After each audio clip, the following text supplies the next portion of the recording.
जी अब्बू। जी ठीक है, ओके, खुदा हाफिज। क्या हुआ, तुम्हारे अब्बू का फोन था? जी अम्मी, वो कह रहे थे ज़ुलेखा आंटी ने उन्हें डिनर के लिए वहीं रोक लिया, आने में थोड़ी देर हो जाएगी। चलो शुक्र है, इसका मतलब है कि सारी दूरियां खत्म हो गई। ये सहरिश नहीं नजर आ रही काफी देर से, ये कहाँ पे है? अम्मी वो चाची जान की तरफ गई है। एक तो इस लड़की की आस जाने कब टूटेगी। ऐसा करो कि खिड़की से आवाज दो उसे। रहने दीजिए अम्मी, मैं आवाज दूंगी तो खामखा परेशान हो जाएगी। वैसे एक बात की समझ नहीं आ रही मुझे महविश, बल्किस इतनी शान और शौकत और दिखावे वाली औरत है, तो जरा सी बात पे राइमा से बिगड़ी क्यों है? जरूर कोई ऐसी बात है। अम्मी कितनी भी मायूसी क्यों ना हो, जिंदगी के फैसले आसानी से थोड़ी किए जाते हैं। और वैसे भी चाची जान को अपनी जिद पे शर्मिंदा तो होना ही पड़ेगा, क्योंकि अब फैसल राइमा के साथ है।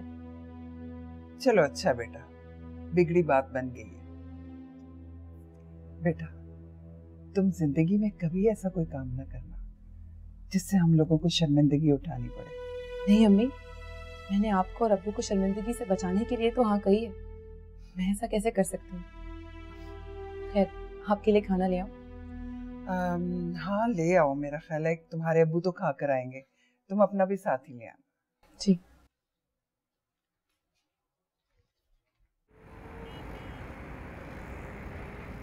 ज़ीनत,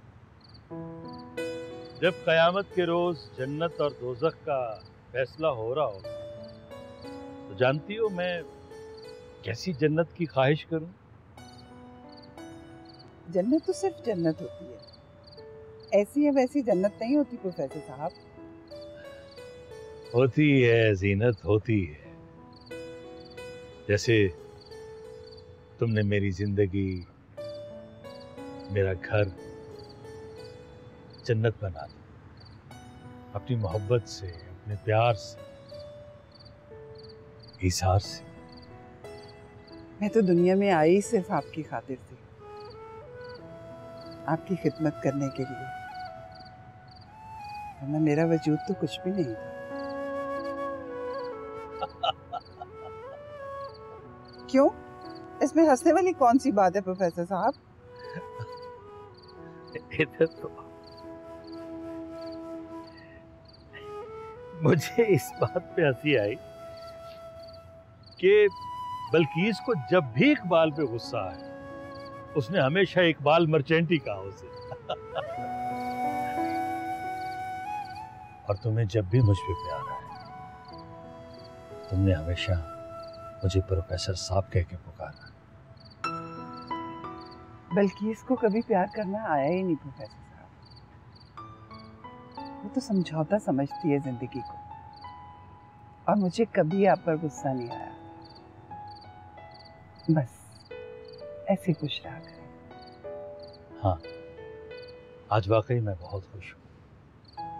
अजीम और ज़ुलेखा बेगम ने मुझे यकीन दहानी करवाई कि वो महविश बेटी को इज्जत व एहतराम से ब्याह कर ले जाए। बस अल्लाह ताला आपकी खुशियों को इसी तरह कायम दायम रखे।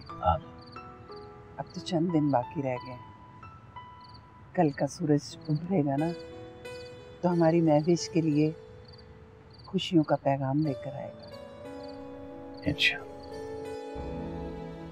हाँ मेरे मालिक, मेरी जिंदगी के ये दिन जो मेरे मरहूम शौहर के लिए थे, तू गवाह रहना, दिनों का एक एक पल मेरी सारी इबादतें हारिस के साले सवाब के लिए इन्हें कबूल फरमा, और मेरा कल जिसके नाम होने जा रहा है उसमें मुझे साबित कदम रखना।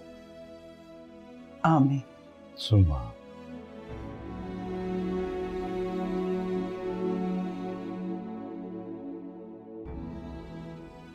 अम्मी, अब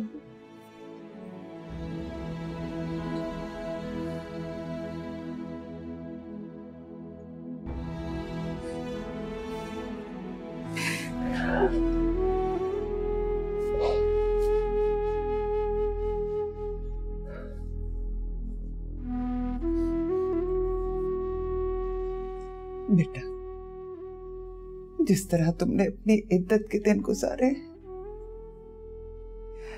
यकीनन हारिस की रूह बहुत खुश हो रही होगी।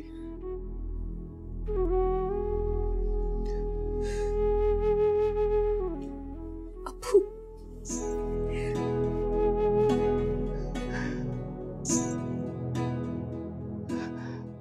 हारिस की रूह न सिर्फ खुश होगी बल्कि दुआगो भी होगी बेटा।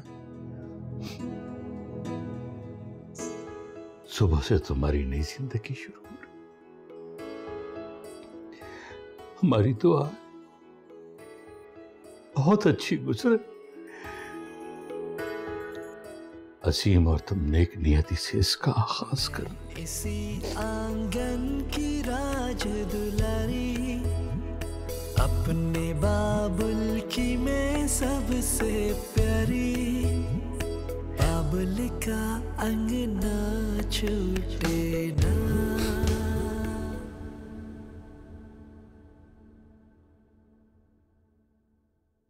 पापा, आप जा रहे हैं तो ये मामा की कब्र पे रख दीजिएगा, आज उनकी बरसी है ना।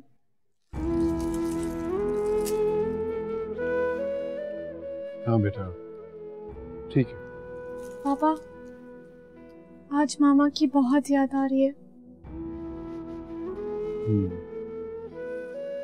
उन्हें तो हम सभी याद करते हैं हमेशा। शायद कल के बाद इस घर से उनकी यादें हमेशा के लिए रुखसत हो जाएंगी। नहीं बेटा, ऐसी बात नहीं है। वो तो हमेशा हमारी यादों में साथ रहेगी।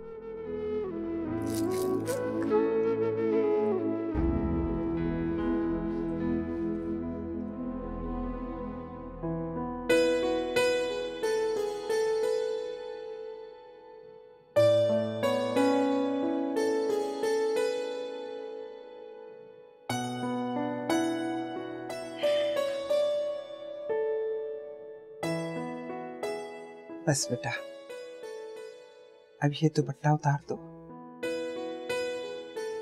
और ये वाला ओढ़ लो। अम्मी, बस भी करें। क्यों बस करें? और तुम्हारी जगह अगर मैं होती तो कभी ये कैद बर्दाश्त नहीं कर पाती। नहीं सहरिश, ये कैद मुझे बहुत प्यारी थी। एक पल को ऐसा महसूस नहीं हुआ कि मैं तन्हा हूं, या एक मिनट ऐसा नहीं लगा कि हारिस मुझे छोड़कर चले गए। बेटा,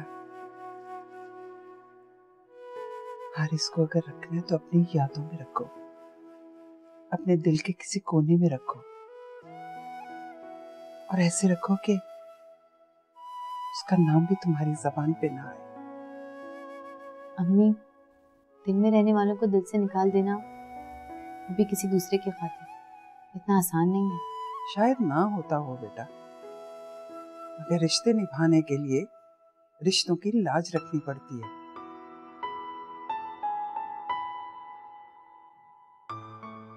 चलो, ये मेहंदी सूख जाए तो चूड़ियां पहन लेना।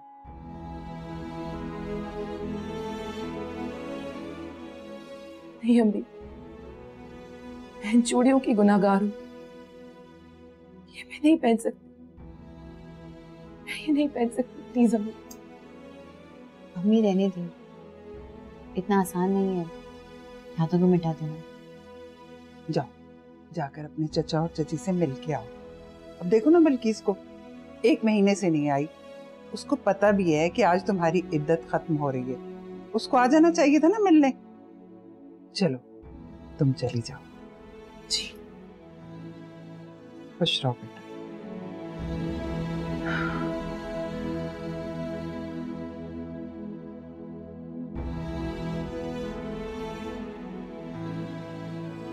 अजीम, ये क्या?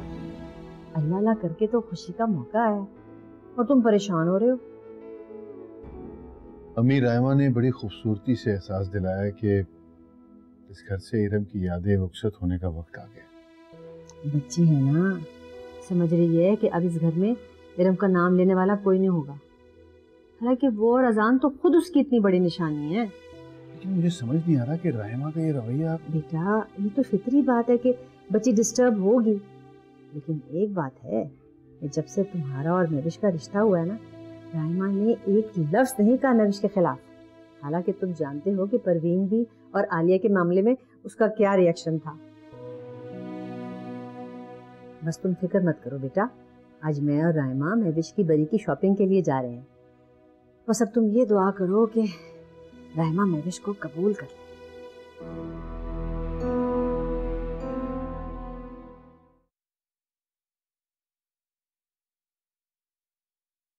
चलो बंद करो, ये नाश्ता करो। तुम आज नाश्ता क्यों ले आई यहाँ? आज से हम नाश्ता ही करेंगे, डाइनिंग टेबल पे नहीं।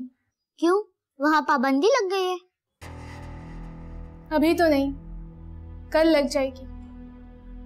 कल स्टेप मदर आ रही है। What? हाँ, कल पापा की शादी है। कल तुमसे सब कुछ छिन जाएगा, ये घर, खाना पीना, ऐशो आराम। हो सकता है तुमसे ये घर भी और ये रूम भी छोड़ना पड़े। मैं रूम छोड़ के रहूंगा कहाँ?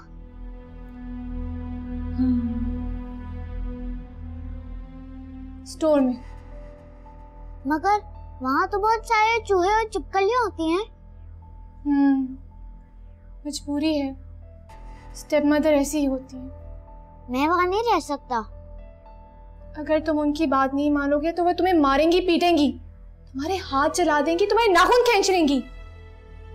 तो मैं तो बहुत इंजर्ड हो जाऊंगा, मेरा ब्लड भी निकलेगा।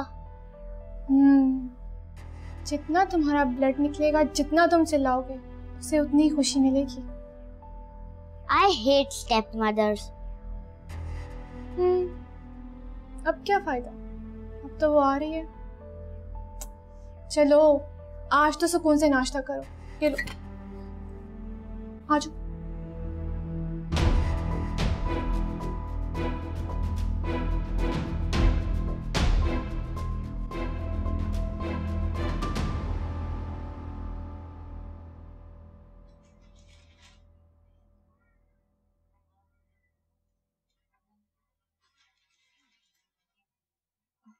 अस्सलाम वालेकुम चाचा जान।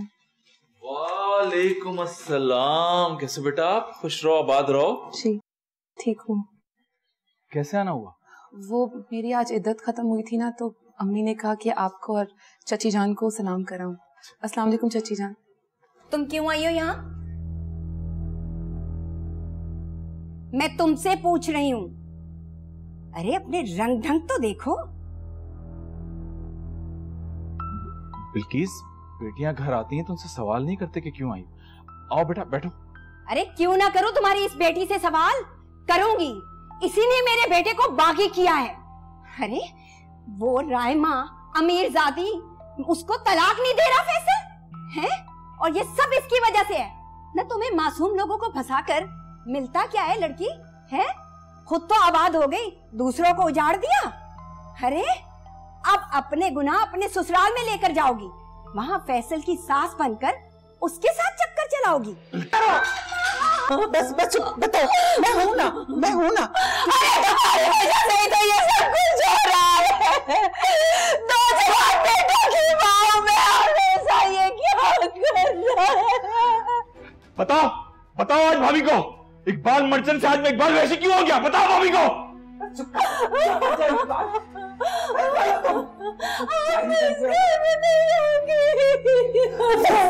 चलो मेरे साथ चलो। बस तुम मेरे साथ चलो, मैं लेके जा रही हूँ इसको। और तुम्हें कोई जरूरत नहीं पीछे आने की। अपने दिमाग को ठंडा करो। पागल हो गए, बच्चों के सामने इस तरह की हरकतें करते हुए शर्म नहीं आई तुम्हें? दिमाग खराब हो गया तुम्हारा। अब तुम्हें कोई जरूरत नहीं उस घर में आने की। तबाह कर दी इसने मेरी जिंदगी, बर्बाद कर दिया इसने।